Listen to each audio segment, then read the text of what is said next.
Баршаңызға сәлем достар. Бүгін мен сіздерге штрудель деп аталатын тағамды жасап көрсетемін.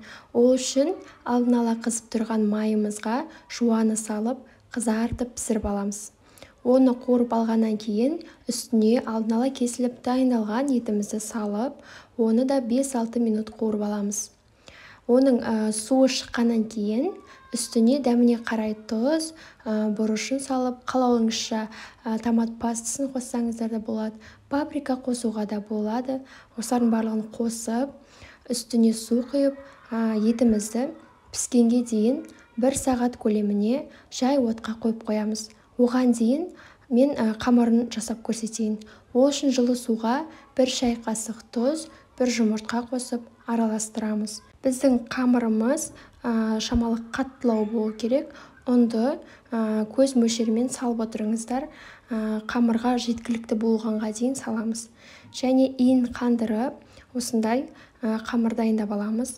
Илеген кезде оқтауымыздың 2 шетін ғана басып отырып, ортасын қатты баспай, жақсылап илеп аламыз. Қамырымыз дайын болғаннан кейін үстіне сұйық майды жақсылап барлық жеріне жағып шығамыз.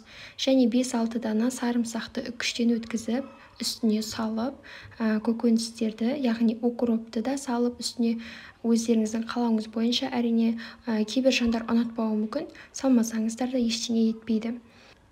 Ең шетінен бастап жайлап рулет секілді бұны жинап алатын боламыз.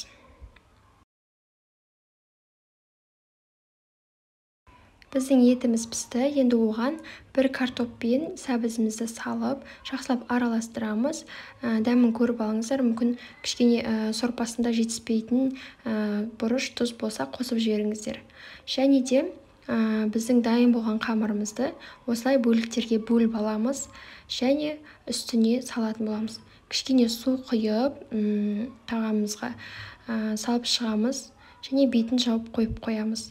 20 минуттың көлемінде барлығы жақсылап піседі. Біздің тағамымыз осымен дайын. Жасап көріңіздер. Бір жасағаннан жақсы шығады. Менің YouTube каналыма тіркелуді ұмытпаңыздар.